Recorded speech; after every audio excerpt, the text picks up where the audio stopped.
Hello everyone, welcome you all at Lokesh sir unlimited study zone. चलिए start करते हैं lecture number 10।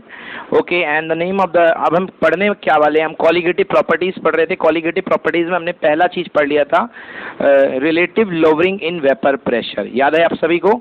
Relative lowering in vapour pressure पढ़ा था और उसमें हमने फॉर्मूला डिराइव किया था कि relative lowering that is equal to P naught A minus P A upon P naught A. This is equals to what? XB, and this is depending upon the number of moles of solute, number of moles of solute, mole fraction of solute, mole fraction of solute, and mole fraction of solute एक ऐसी quantity है जो कि solute के number of particles पर depend करती है, जो कि solute के नंबर ऑफ पार्टिकल्स पर डिपेंड करती है। दैट्स वाई इसको हम कहते थे कॉलिगेटिव प्रॉपर्टीज, इसको हम कहते थे कॉलिगेटिव प्रॉपर्टीज। ओके, सो कॉलिगेटिव प्रॉपर्टीज में आज हमारा जो टॉपिक है उसमें हमें पढ़ना है एलिवेशन एंड बॉइलिंग पॉइंट। तो आज के टॉपिक का नाम डालीजिए elevation and boiling point. Okay, so today's topic is elevation and boiling point. Elevation in boiling point. Elevation क्या होता है भाई? एलिवेशन मतलब होता है बढ़ोतरी, किसी चीज में बढ़ना, तो that is called boiling point में बढ़ना, वो एलिवेशन कहलाता है। ओके, अब सबसे पहले थोड़ा सा इंट्रोडक्शन में देता हूं colligative properties.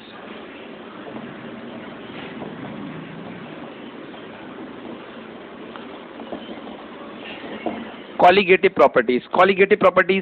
So what are colligative properties? Those properties of a dilute solution which depend only on the number of solute particles and not on the nature of the solute particle. ऐसी properties dilute solution की जो केवल और केवल number of solute particles पर depend करती हैं। समझ गए ना? All वे properties जो number of solute particle पर डिपेंड करती हैं, नंबर ऑफ सल्यूट पार्टिकल पर डिपेंड करती हैं, does not depending on the nature of the solute particle, उस पर डिपेंड नहीं करती हैं, तो वो क्या कहलाती हैं? कॉलिगेटिव प्रॉपर्टीज कहलाती हैं। समझ गए ना? मान लीजिए किसी सोल्यूशन की कोई कॉलिगेटिव प्रॉपर्टीज है, उसका नाम है मान लो बी है। क्या है? बी। एक कॉलिगेटिव प्रॉपर्टीज है जिसका नाम क्या है? बी। अब आपके पास एक सोल्यूशन है, उस सोल्यूशन में मैंने आपको 1 मोल दे रखा है यूरिया। 1 मोल क्या दे रखा है? यूरिया। और दूसरे सोल्यूशन में मैंने आपको दे रखा है 1 mole of glucose. 1 mole of glucose. अब देखो बेटा, दोनों सॉल्यूट क्वांटिटी वाइज सेम है कि अलग अलग है? इसका भी 1 मोल है और इसका भी क्या है? 1 मोल। भले quality wise, property wise, nature wise कुछ भी हो, बट अमाउंट वाइज तो दोनों सेम है ना। Quantity wise, amount of particle, solute particle के नंबर ऑफ पार्टिकल्स तो दोनों के सेम है ना।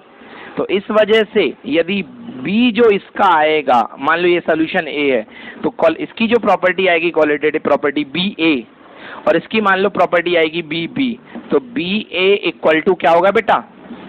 बी बी, क्योंकि दोनों में number of solute particles same है। एंड कॉलिगेटिव प्रॉपर्टीज वो प्रॉपर्टीज होती हैं जो नंबर ऑफ सल्यूट पार्टिकल पर डिपेंड करती हैं। अगर number of solute particle same है तो इनकी कॉलिगेटिव प्रॉपर्टीज सेम होगी। Done? So what? Both will have the same colligative properties. Clear हो गया ना?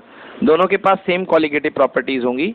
अब colligative properties जो हमें पढ़नी है उनके हम टाइप्स पढ़ लेते हैं। फर्स्ट है टाइप colligative properties का, हम पहले ही बता चुके हैं। फर्स्ट है relative lowering in vapour pressure, अभी मैंने लिखा था, वो हम पढ़ चुके हैं, कंप्लीट हो चुका है। नेक्स्ट आज जो हमें प्रॉपर्टी पढ़नी है that is elevation in boiling point. Elevation in boiling point जो लिखा हुआ है, elevation in boiling point. Third property है डिप्रेशन इन फ्रीजिंग पॉइंट, जो कि हमें बाद में आनी है, और osmotic pressure is the last colligative properties. तो आज हम देखने वाले हैं एलिवेशन इन बॉइलिंग पॉइंट। आइए स्टार्ट करते हैं एलिवेशन इन बॉइलिंग पॉइंट।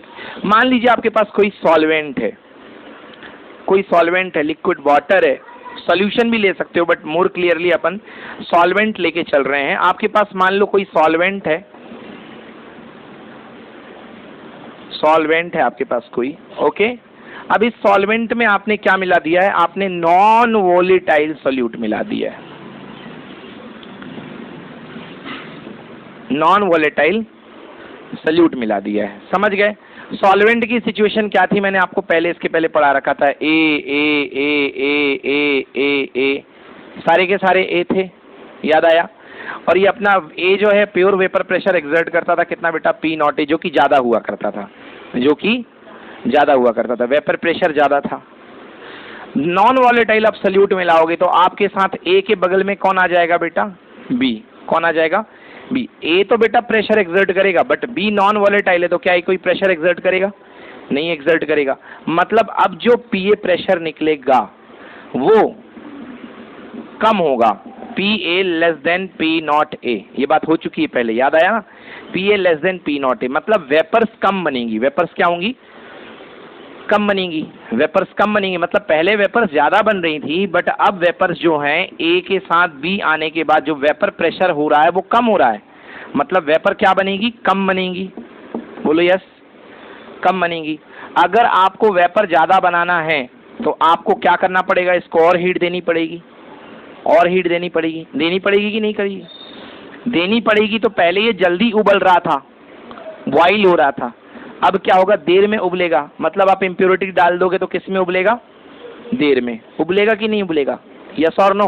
तो ये बताओ, ये बॉइलिंग पॉइंट बढ़ गया कि घट गया? बढ़ गया। सो this is called elevation in boiling point. Elevation in boiling point. घर में हम लोग दूध गर्म करते हैं, बहुत ही सिंपल एग्जांपल है। दूध गर्म करते हैं, गर्म दूध को खौलने दो, खौलने दिया, थोड़ी सी जाके शक्कर डाल दो उसमें। जैसे ही आप शक्कर डालते हो दूध खौलता रहता है कि थोड़ी देर बाद खौलता है? फिर थोड़ी देर बाद, क्योंकि बॉइलिंग पॉइंट बढ़ जाता है। पहले दूध मान लो बॉयल कर रहा था, मान लो 110 डिग्री सेंटीग्रेड पे, मान लिया।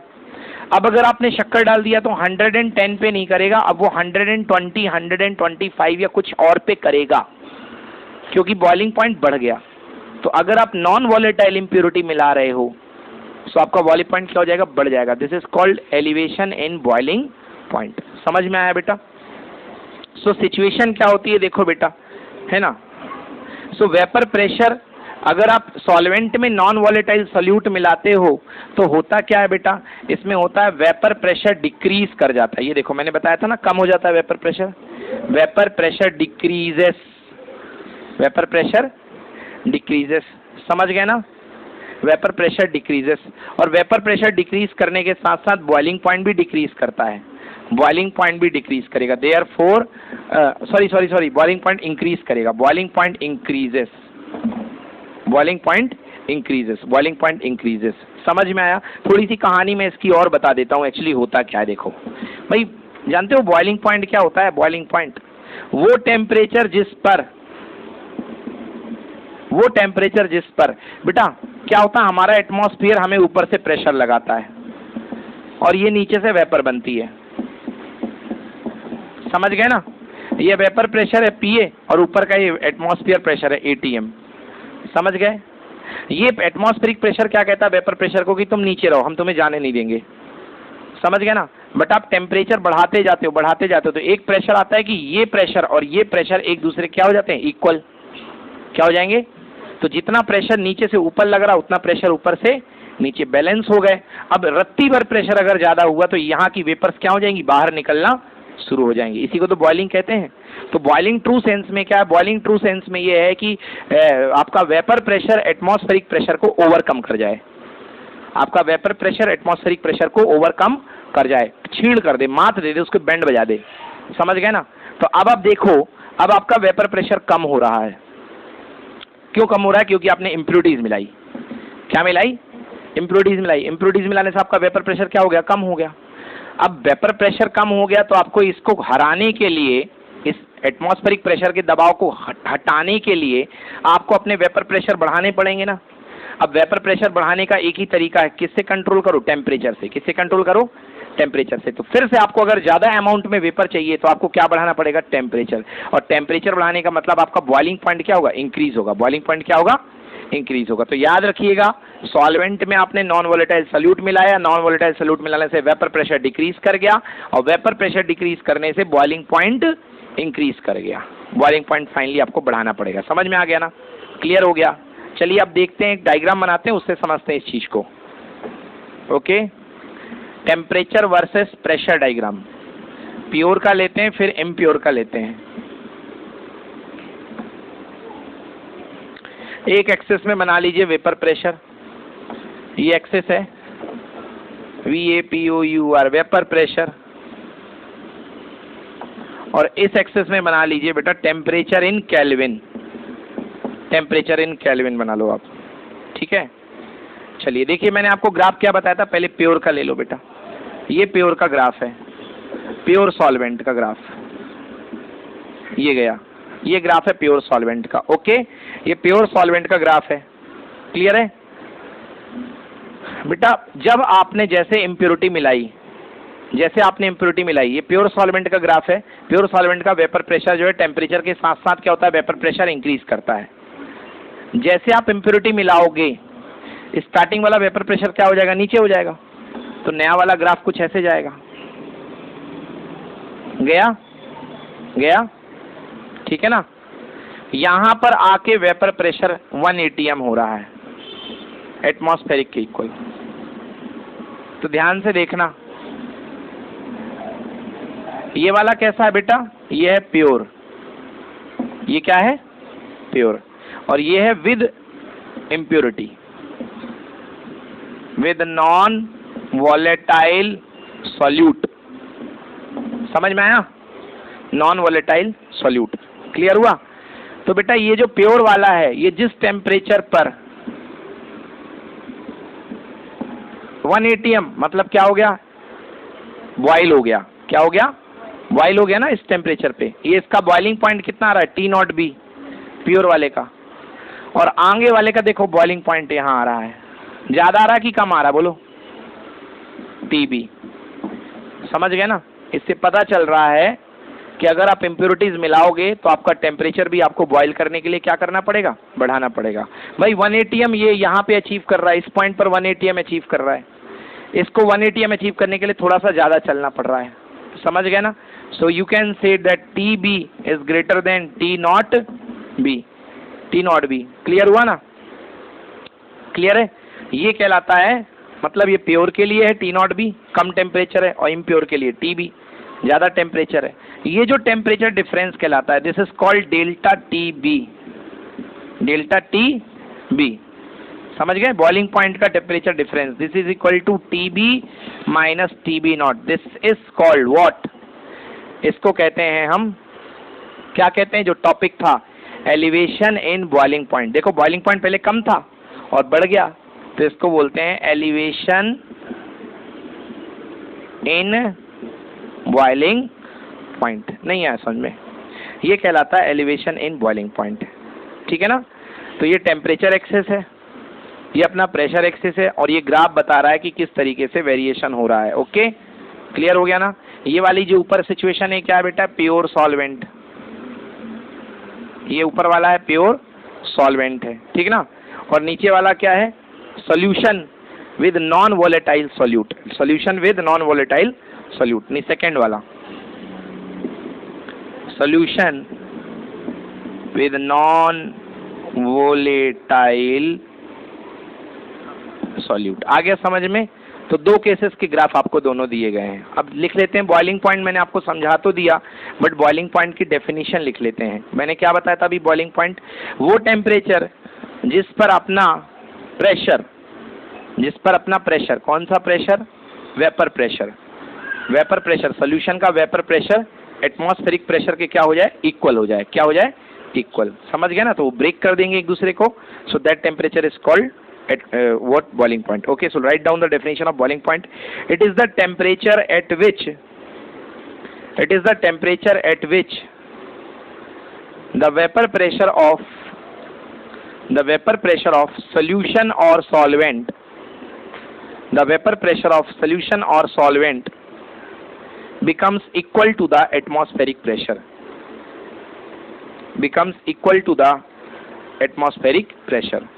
ठीक है ना? जिसमें जो सोल्यूशन का वेपर प्रेशर होगा वो एटमॉस्फेरिक प्रेशर के इक्वल हो जाएगा। ओके, चलो लिख लेते हैं टर्मिनोलॉजी बेटा। TB0 क्या है यहाँ पे? TB0 is the temperature boiling point of the pure solvent. लिखो TB0 what? It is boiling point of pure solvent. TB is the boiling point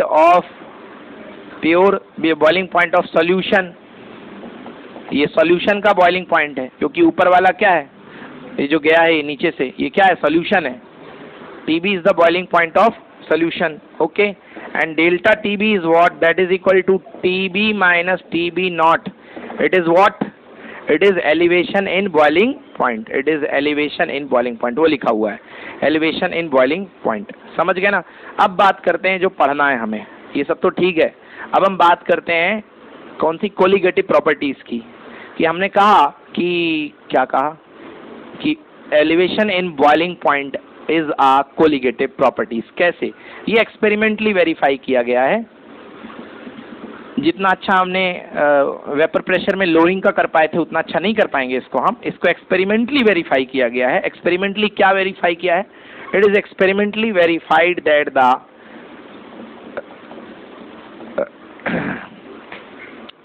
elevation in boiling point delta TB, elevation in boiling point delta TB is directly proportional to molality, is directly proportional to molality. Molality of what? Molality of the non volatile solute. समझ गए ना? Molality of non volatile solute. So what is M? M is the molality of non volatile solute. Yes, क्या logic बना? Elevation in boiling point किस पे depend कर रहा है? मोलैलिटी पे। किसकी मोलैलिटी पे? सल्यूट की। What is molality? Molality is the concentration terms है ना, सल्यूट के नंबर ऑफ पार्टिकल पे डिपेंड करता है। तो हुई ना colligative properties. Yes, so it is a colligative properties. So delta TB what is proportional to, what is molality? Number of moles of solute present in per kilogram of solvent. So it is proportional to number of moles of solute present in per, okay, present in mass of solvent in kilogram. पढ़ा रखा है ना, mass of solvent in kilogram। Clear हो गया ना? Therefore it is proven that, it's shown that, it is cleared that delta TB is a colligative properties। यहाँ से पता चल रहा है कि जो delta TB है that is a colligative properties। चलिए फॉर्मूला डिराइव कर लेते हैं, लर्न कर लेते हैं फॉर्मूला। ओके, यहीं से उठाते हैं। Delta TB is proportional to M, proportional to M। Delta TB is equal to Kb is a constant times of M for molality. Okay, here Kb is called molar elevation constant। Yes, Kb का नाम important है। Here Kb is called molar elevation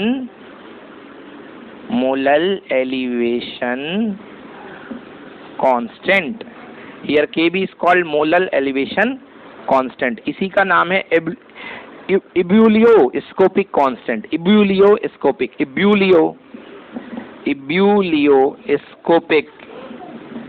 constant, इसको खैर याद करने की कोई जरूरत नहीं है। इब्यूलियोस्कोपिक कांस्टेंट केबी का दूसरा नाम।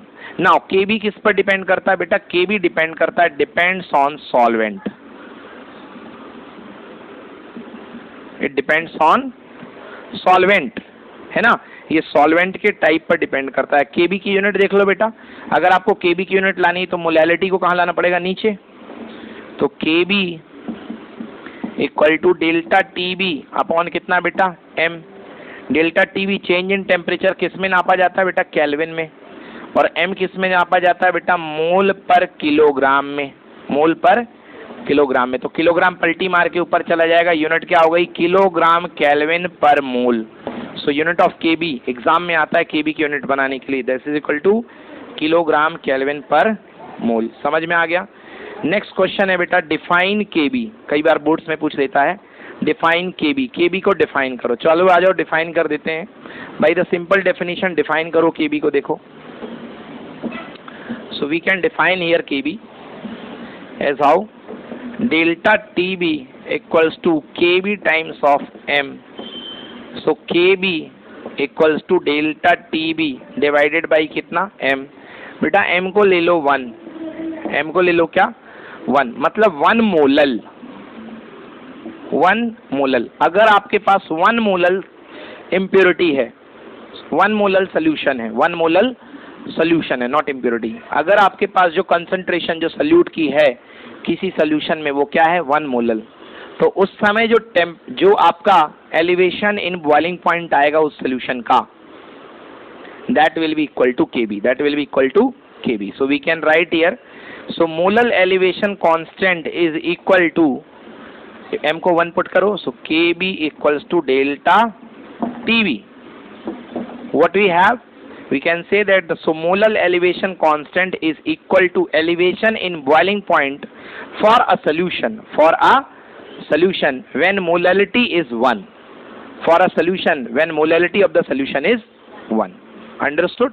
When molality of the solution is 1. Molality 1 का मतलब होता है 1 मोल पर किलोग्राम सॉफ्ट सॉल्वेंट, 1 मोल पर किलोग्राम ऑफ सॉल्वेंट. तो हम इसको एक ऐसे भी कह सकते हैं, और 1 mole of non volatile solute is dissolved in 1 kilogram of solvent. जिस समय आप 1 मोल नॉन वोलेटाइल सॉल्यूट को 1 किलोग्राम सॉल्वेंट में डिसॉल्व करते हैं, उस समय जो बॉइलिंग पॉइंट में एलिवेशन आता है that is equal to Kb. That is equal to Kb. Clear हो गया? Any problem? चलिए अब इसका क्वेश्चन कर लेते हैं. ओके, क्वेश्चन देखेंगे. इसको क्वेश्चन कैसे करते हैं. क्वेश्चन लिखिए बढ़िया सा. ये सब कुछ आ गया ना समझ में बेटा? यही बस फॉर्मूला है, ये 3 मेन फॉर्मूला ये है. ओके, सब कुछ आपका इसी से बन जाएगा. And delta Tb is equal to what? Tb minus Tb nought. Tb minus Tb nought. समझ गए? चलिए क्वेश्चन लिखिए. 18 gram of glucose, 18 gram of glucose, glucose का formula C6H12O6. 18 gram of glucose is dissolved in 1 kilogram of water. तो भाई 18 gram glucose है, dissolve किया गया किसमें? 1 किलोग्राम ऑफ वाटर में. अच्छी बात है भाई, 1 किलोग्राम वाटर ले लिया तो हमें मोलैलिटी निकालने में ज़्यादा मेहनत नहीं करनी पड़ेगी. सॉल्वेंट है water. 1 kilogram of water. Find the boiling point of the solution. आपको boiling point of the solution निकालना है, मतलब आपको Tb निकालना है. आपको क्या निकालना है? Tb. सोल्यूशन का टेम्परेचर बॉइलिंग पॉइंट जो होता है Tb होता है. Find the boiling point of the solution where boiling point of the pure solvent Tb naught. Boiling point of the pure solvent given है. कितना दिया गया? Boiling point of the pure solvent is 373 kelvin.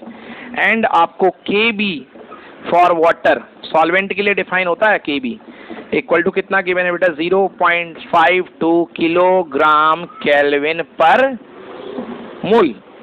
ये given है. सारी situation समझ में आई?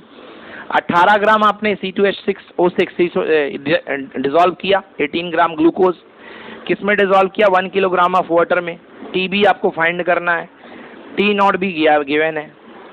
Okay, और आपको Kb दिया हुआ है. समझ में आया ना बेटा? सारी जानकारी दी गई है. अब देखिए आपके पास क्या होता है. आपने पढ़ा है delta Tb is equals to Kb times of molality. इतना सरद्दी सा फॉर्मूला, भूले ही नहीं, एक बार याद कर लो तो. यस और no? Delta Tb is equal to change in temperature Tb minus Tb naught. बड़ा वाला माइनस छोटा वाला. शुद्ध का कम होता है, शुद्ध का ज्यादा होता है टेम्परेचर बॉइलिंग पॉइंट. ऐसे याद हो गया. Tb माइनस Tb नॉट बताया ना मैंने अभी. Equal to Kb. Kb की वैल्यू पुट कर दो बेटा. Kb कहाँ है? कहाँ है Kb? ये दिया है 0.52 multiplied by molality. Okay, molality equal to number of moles per unit volume. Number of moles equal to given mass 18, molecular mass glucose का कितना होता है? 180. ये हो गया नंबर ऑफ मोल. मोलैलिटी क्या होती है? Number of mole per unit volume, sorry per unit kilogram of solvent, per unit mass of solvent. बेटा mass of solvent in kilogram कितना दिया? 1 किलोग्राम. तो अच्छी बात है भाई, लियो यहाँ 1 रख दिया. बहुत सिंपल है. ठीक है ना बेटा? सॉल्व करा. 18 से कितने बार गया? 10 बार. तो ये क्या आ गया? Tb minus Tb naught that equal to 0.52 upon कितना? 10. ये तो बहुत सिंपल हो रहा है. Tb minus Tb naught equal to 10 का 0.052 आ गया. और क्या भाई? पहले 52 था, अब एक और 0 और घुस गया तो 0.052 आया. अब Tb नॉट की वैल्यू हमको दी गई है, देख लो 373 केल्विन. पुट कर दीजिए. Tb इक्वल टू 0.052 प्लस कितना? ये उधर जाएगा ना, प्लस हो जाएगा 373. आंसर कितना आ गया? Tb equal to 373.052 kelvin. Check करिए भाई, आंसर बिल्कुल सही, 373.052 केल्विन। आया समझ में? इस तरीके से आप देख रहे हैं कि जो बॉइलिंग पॉइंट फाइनली आ रहा है वो बढ़ के आ रहा है। पहले कम था, पहले कितना था 373, अब इम्प्योरिटी मिलाने के बाद क्या हो गया, ज़्यादा हो गया। आया ना समझ में? एनी प्रॉब्लम, कोई दिक्कत? चलिए एक और क्वेश्चन लेते हैं बढ़िया सा, ठीक है ना? रफ कर दें इसको बेटा, चलो।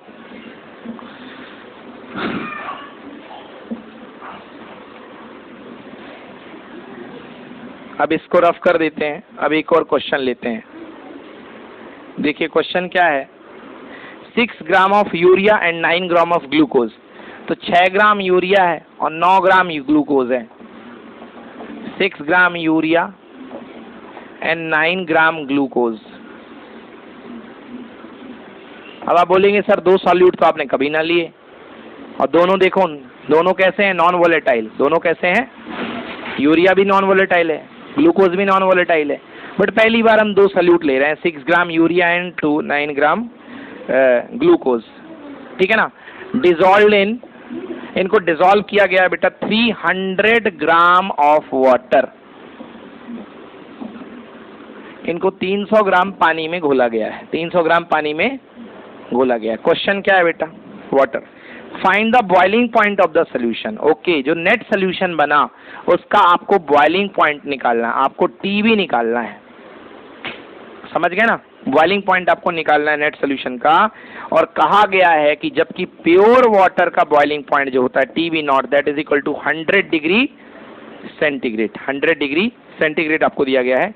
केबी कितना दिया गया है, केबी वाटर के लिए, वाटर के लिए जो केबी दिया गया है that is equal to 0.52 kilogram kelvin kilogram per mole, पर मोल। ये सारी जानकारी दे दी गई है। बोलिए, अब देखिए हमारे पास जो फॉर्मूला होता है वो होता है delta TB equal to KB into M. M मतलब मोलैलिटी, एम मतलब मोलैलिटी। तो हमको पता है ये क्वालिटेटिव प्रॉपर्टीज है, ये टाइप पे डिपेंड नहीं करती है, किस पे डिपेंड करती है, टोटल सॉल्यूट के नंबर ऑफ पार्टिकल्स पर। तो पहले हमें टोटल मोलैलिटी निकालनी पड़ेगी। तो इसकी मोलैरिटी और इसके मोल्स और इसके मोल्स टोटल काउंट कर लो, फिर दोनों के मोल्स क्या कर दो, सम कर दो, दोनों के मोल्स क्या कर दो, तो टोटल नंबर ऑफ पार्टिकल हो गए ना। यस, तो चलिए तो लिखेंगे number of moles of non volatile solute, number of moles of non volatile solute, this is equal to number of moles of urea plus number of moles of glucose। बेटा formula क्या होता है, mass upon molecular mass. Urea कितनी दी है बेटा, 6 ग्राम। कितनी दी है, 6 ग्राम दी है। यूरिया का मॉलिक्यूलर मास कितना होता है बेटा, 60। देन ये कितनी दी है बेटा, ग्लूकोज 9 ग्राम, और इसका मॉलिक्यूलर मास कितना होता है बेटा, बोले 180। हाँ है ना बेटा, 6 से कैंसिल हो गया, कितना आया 0.1 मोल, और इसके कितने आएंगे बेटा, 9 से 2 0.05 आया, समझ में नहीं आया, 0.05। तो बेटा सॉल्व कर लो इसको, 0.1 और 0.05 कितना आ गया, 0.15 मोल, 0.15। ये आ गई total molality, sorry total number of mole, क्या आ गया, total number of moles of solute particle. समझ गए? अब लगा दो वही formula, delta T B equal to K B into M. हाँ भाई, delta T B equal to K B multiplied by small M. ठीक है बेटा, delta T B equal to K B की वैल्यू दी है 0.52 मल्टीप्लाइड बाई एम। ध्यान से बेटा, जल्दी नहीं करना। एम मतलब number of moles of solute particle dissolve पर unit mass of solvent. Yes और नो? तो मास देखो कितने मोल निकले बेटा, 0.15। अब मास ऑफ सॉल्वेंट निकला है। मास ऑफ सॉल्वेंट कितने ग्राम दिया था पानी बेटा, 300, याद आया? तो 300 ग्राम मल्टीप्लाइड बाई, ग्राम को किलोग्राम में बदलोगे, 1000 का मल्टीप्लाई डाउन करेंगे, कहाँ आ जाएगा बोलो, ऊपर आएगा कि नहीं आएगा, आ गया ना। चलो बेटा इसके डेसिमल ब्रेक करो, 2 जीरो आ गए, 2 जीरो और 1 जीरो से 1 2 3 जीरो क्या हो गया बेटा, कैंसिल। ऊपर कितना बचा बेटा, 50, और नीचे कितना बचा, 30, मतलब 1/2। कितना आ गया, 1/2। तो delta T B equal to 0.52 multiplied by, नीचे ऊपर है 15 और नीचे बचा 30, दैट इज इक्वल टू कितना, 1/2। बेटा इसको डिवाइड करोगे कितना आएगा, 0.26, 26 का डबल 52, 52 आएगा नहीं आएगा? तो delta T B equal to 0 कितना 26, delta T B equal to T B minus T B naught that is equal to 0.26। तो T B equal to 0.26 plus T B naught कितना दिया था बेटा बोल? 100 डिग्री सेंटीग्रेड, यस और no? तो 100 degree centigrade add कर देंगे बेटा इसमें, तो कितना हो गया 100.26 डिग्री सेंटीग्रेड। आया समझ में? 100.26 डिग्री सेंटीग्रेड। क्लियर है ना बेटा? इस तरीके से अपन इस क्वेश्चन को कर सकते हैं। Any problem? ठीक है ना? एक और क्वेश्चन लेते हैं इसी टाइप का, उससे और कंसेप्ट अपने क्लियर होंगे। रफ कर दूं इसको? चलो क्वेश्चन लिखो। In a solution 3.3 gram of non volatile solute. लो पहले ही दे दी, मतलब मास दे दिया, स्मॉल m दे दिया, mass of the solute that is equal to 3.3 ग्राम।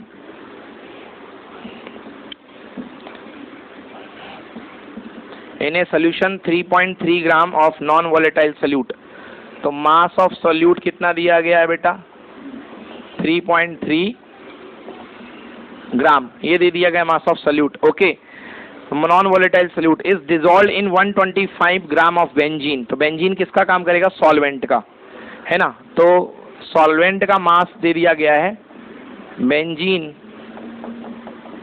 कितनी दे दी गई है? 125 ग्राम।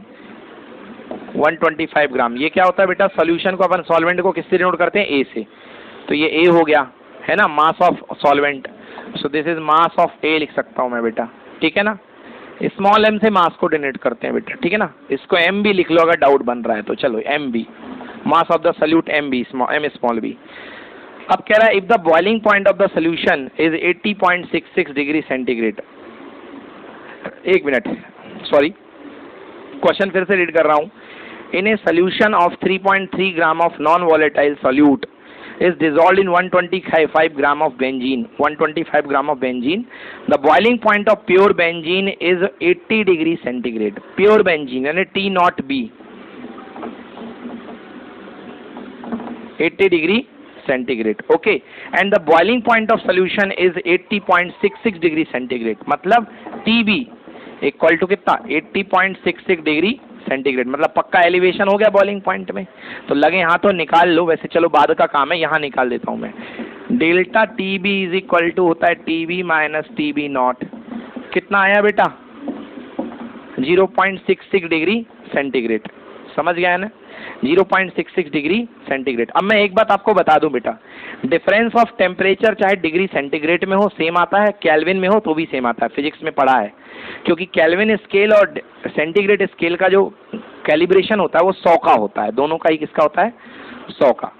समझ गए ना? तो जितना फर्क टेम्परेचर डिफरेंस जितना केल्विन का आएगा उतना ही डिग्री का आएगा। तो यदि यहाँ पे आप केल्विन भी लिख दो तो कोई गलत नहीं है, क्योंकि ये डिफरेंस है। क्या है ये? डिफरेंस है। तो this is equal to, you can write it is equal to 0.66 kelvin. समझ में आया? डिफरेंस ऑफ टेम्परेचर केल्विन में और डिग्री सेंटीग्रेड में सेम आता है। क्लियर? ये हो गया। आगे पढ़ते हैं बेटा question. If KB for the benzene is 3.25 kelvin पर किलोग्राम पर मोल। यदि केबी बेंजीन का दे रखा है, बेंजीन का केबी 3.25 किलोग्राम केल्विन पर मोल, ये केबी दे रखा है। बताइए what is the molar mass of the non volatile solute. इस नॉन वोलेटाइल सोल्यूट का मोलर मास बताना है। मोलर मास मतलब मॉलिक्यूलर मास, MB बताना है आपको कि MB क्या होगा, MB क्या होगा। आ गया समझ में? कोई दिक्कत? चलिए आइए क्वेश्चन सॉल्व करते हैं। क्या होता है question? Delta TB is equals to KB times of molality. Yes और no? KB molality. Clear? Molality delta TB कितना है बेटा? 0.66 केल्विन। बोलो यस। KB की वैल्यू कितनी है बेटा? 3.25 kilogram kelvin per mole. Yes और no? Now molality equals to number of moles per unit kilogram of solvent. मतलब ऊपर नंबर ऑफ मोल बेटा ये लिख दिया मैंने, नंबर ऑफ मोल लिख दिया, नंबर ऑफ मोल N लिख दिया, और नीचे क्या है बेटा, mass of solvent, mass of solvent in kilogram, कितना 125 ग्राम। तो 125 किलोग्राम में बदलने के लिए ऊपर क्या चला जाएगा बेटा, 1000, सही है ना। अब तो ये किलोग्राम में बदल गया, 125 अपॉन 1000 किलोग्राम, तो 125 का 1000 कहाँ चला गया, ऊपर से, यस। चलो अब देखिए बेटा क्या है अपने पास, अपन को चाहिए है 0.66 3.25 यूनिट सब ठीक कर दी अपन ने, अपॉन 125 इनटू कितना बेटा ऊपर 1000, बोलो हाँ। Now n number of mole equal to given mass upon molar mass. Given mass कितना है बेटा, देखो 3.3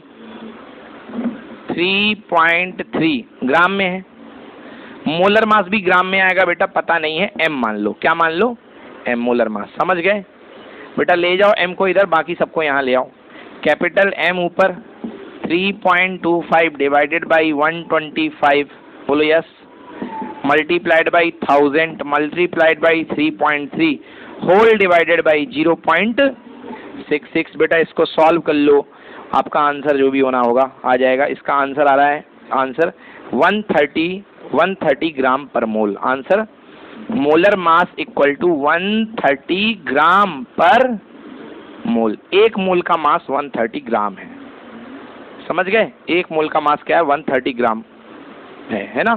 सो दिस इज मोलर मास, ठीक है ना। इसी को आप मॉलिक्यूलर मास भी बोल सकते हो। क्लियर हो गया। सो नंबर ऑफ मोल्स की हेल्प से ये कैलकुलेशन कर ली अपन ने। Any problem?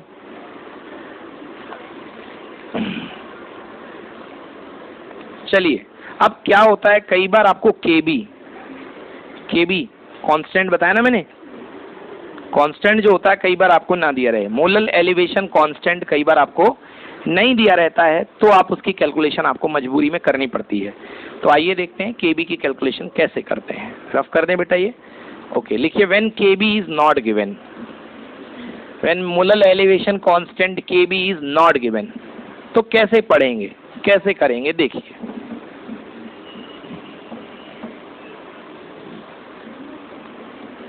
When KB is not given, एक फॉर्मूला रट लो बेटा। अगर KB आपको वैल्यू नहीं दिया गया है तो KB निकालने का एक फॉर्मूला रटना पड़ेगा। Well this is not very much important, बहुत ही कम आता है। If KB is not given, कुछ केसेस होते हैं, सो KB का फॉर्मूला होता है, तो इस हेडिंग क्या चल रही है, When KB molar elevation constant is not given. अगर KB आपको गिवन नहीं है, that time KB equals to R times of TB, T naught B का square multiplied by capital M into divided by 1000 into delta H of vaporization. ओहो क्या क्या है sir ये इतना सारा, ये सारी चीजें हैं बेटा। R क्या है यहाँ पे, R होता है गैस कांस्टेंट, वही PV इक्वल टू nRT में 8.314 पढ़ते थे इसकी वैल्यू जूल वाले सिस्टम में, और कैलोरी वाले में आई थिंक इसको पढ़ते थे अपन कितना, कैलोरी वाले में अपन 2 कैलोरी पर मोल, यस 2 कैलोरी पर मोल, समझ गए ना। और इसमें करते थे जूल पर केल्विन पर मोल, ठीक है ना। 2 सिस्टम हुआ करते थे। R TB क्या, T नॉट भी तो जानते होगे, T नॉट भी मतलब क्या होगा, pure boiling point of pure solvent, boiling point of pure solvent, pure solvent का बॉइलिंग पॉइंट TB हो गया, ठीक है ना। कैपिटल M क्या है बेटा, ये है मोलर मास, है ना, मोलर मास ऑफ सॉल्वेंट। ये क्या है, मोलर मास ऑफ सॉल्वेंट, याद रखना। क्यों बोला था, क्योंकि मैंने बोला था KB किस पे डिपेंड करता है, केवल सॉल्वेंट पे। तो ये है मोलर मास, एक मोल का मास ऑफ सॉल्वेंट, तो ये मोलर मास ऑफ सॉल्वेंट है, ओके। लास्ट क्या बचा, 1000 तो 1000 है। डेल्टा H वेपराइजेशन क्या है बेटा, delta H vaporization, it is the enthalpy of vaporization, enthalpy of vaporization, enthalpy of vaporization. Enthalpy क्या होती है बेटा वेपोराइजेशन की, It is the amount of heat required to vaporize 1 mole of substance. It is amount of heat required to vaporize 1 mole of substance. It is amount of heat required to vaporize 1 mole of substance. ठीक है बेटा? अच्छा देखो, एक चीज जानते हो, अपन जानते हैं लेटेंट हीट. लेटेंट हीट किसके लिए डिफाइन होती है? 1 ग्राम के लिए, 1 ग्राम के लिए. और जबकि 1 मोल में कितने ग्राम होते हैं? m ग्राम. 1 मोल में कितने ग्राम होते हैं? m ग्राम. तो यदि आप L में m का मल्टीप्लाई कर दो, लेटेंट हीट ऑफ वेपराइजेशन में m का मल्टीप्लाई कर दो. What is m? m means molar mass. m means molar mass. तो यदि आप L में m का मल्टीप्लाई कर दोगे तो आपके पास क्या आ जाएगा बेटा? आपके पास आ जाएगा डेल्टा H ऑफ वेपराइजेशन, क्योंकि ये 1 मोल के लिए तो था. तो ये क्या होती है? ये होती है ग्राम स्पेसिफिक हीट, सॉरी ग्राम लेटेंट हीट. लेटेंट हीट बोलते हैं. लेटेंट हीट में अगर आप टोटल मास का मल्टीप्लाई कर दोगे, टोटल मोलर मास का मल्टीप्लाई कर दोगे तो 1 मोल की तो आ जाएगी. ठीक है ना? तो ये चीजें आपको याद रखनी है. This is called heat of vaporization. ये क्या थी? Latent heat of vaporization. और ये बन जाएगी enthalpy of vaporization. Enthalpy 1 mole के लिए डिफाइन होती है. समझ गए ना? चलो लास्ट क्वेश्चन करते हैं. इस पर एक क्वेश्चन है, कैलकुलेट केबी फॉर वाटर. समझ गए ना? मोलर एलिवेशन कांस्टेंट फाइंड करना है किसके लिए? वाटर के लिए. ठीक, आइए क्वेश्चन है, कैलकुलेट केबी फॉर वाटर. तो वाटर का प्योर कितने डिग्री सेंटीग्रेड में उबलता है? 100 डिग्री सेंटीग्रेड में. Calculate K B for water. K B for water formula लिख लेता हूं. K B equals to R T B nought का square multiplied by m. m means the molar mass divided by 1000 multiplied by delta H of vaporization. ये निकाल लिया अपन को. समझ गए? Delta H of vaporization. चलिए आइए बारी बारी करके निकाल लेते हैं. तो केबी वाटर के लिए फाइंड करना है. सबसे पहले हम जानते हैं कि लेटेंट हीट क्या होती है. लेटेंट हीट ऑफ वेपोराइजेशन कितनी होती है? That is equal to 540 calorie per gram. 540 calorie per ग्राम. ये पर ग्राम है, 1 ग्राम के लिए. बट हमको तो मोल की निकालना है ना एंथैल्पी. तो 1 मोल में कितने ग्राम होते हैं? 18. हाँ या ना? 1 मोल में कितने पानी के होते हैं? 18. H2O पानी के 18 ग्राम. तो बेटा डेल्टा H वेपोराइजेशन कितना निकलेगा बेटा? 540 कैलोरी पर ग्राम. तो 1 ग्राम की है. और पानी का मास कितना होता है बेटा? 18. समझ गए ना? तो मल्टीप्लाई आपने कर दिया बेटा 18 से. तो 540 मल्टीप्लाई बाई 18 आ गया. ये 18 कैलोरी पर 18 ग्राम से मल्टीप्लाई किया तो ये इतना कैलोरी बच गई. क्या बच गई? एंथैल्पी. क्या बन गई? ये एंथैल्पी. समझ में आ गया ना? Enthalpy of vaporisation. अब इसके बाद आपको क्या चाहिए? अब आपको बस वैल्यू पुट कर दो बेटा, कुछ भी नहीं है. तो 540 इंटू 18 आर की वैल्यू है. आर की वैल्यू कितनी होती है बेटा? 2 कैलोरी. आर मैंने बताया था. आर कितना होता है? 2 कैलोरी पर मोल. 2 कैलोरी पर मोल. इस फॉर्मूले में सब कुछ रख के पुट कर दो बेटा. तो Kb इक्वल टू आर की जगह 2 डेल्टा T. पानी का टेम्परेचर शुद्ध कितना होता है? 100 डिग्री सेंटीग्रेड. 100 डिग्री, डिग्री को केल्विन में बदलो. 100 डिग्री सेंटीग्रेड को केल्विन में 373 केल्विन. केल्विन बदलने के लिए 273 ऐड करना पड़ेगा. तो 373 का square multiplied by m. m means molecular mass 18. Molecular mass, molar mass of solvent 18. Okay, divided by 1000 multiplied by yes this इसका स्क्वायर 540 मल्टीप्लाइड बाई 18 का स्क्वायर तो नहीं था ना, ओनली नंबर था. 540 स्क्वायर नहीं था ना? नहीं था बेटा. सॉल्व कर लो. सॉल्व करने के बाद आपको Kb की वैल्यू मिल जाएगी. It is near about Kb is equal to 0.52 kilogram kelvin per mole. सही है? तो बेटा इस तरीके से आता है, but it is not very important, इसको छोड़ भी सकते हो, कोई दिक्कत वाली बात नहीं है इसमें। ठीक है ना बच्चे? चलिए तो दोस्तों आज के लिए इतना ही, और आपका समय देने के लिए बहुत बहुत धन्यवाद। Thank you so much for being with Lokesh sir, unlimited study zone. Kindly share, subscribe and comment. Thank you.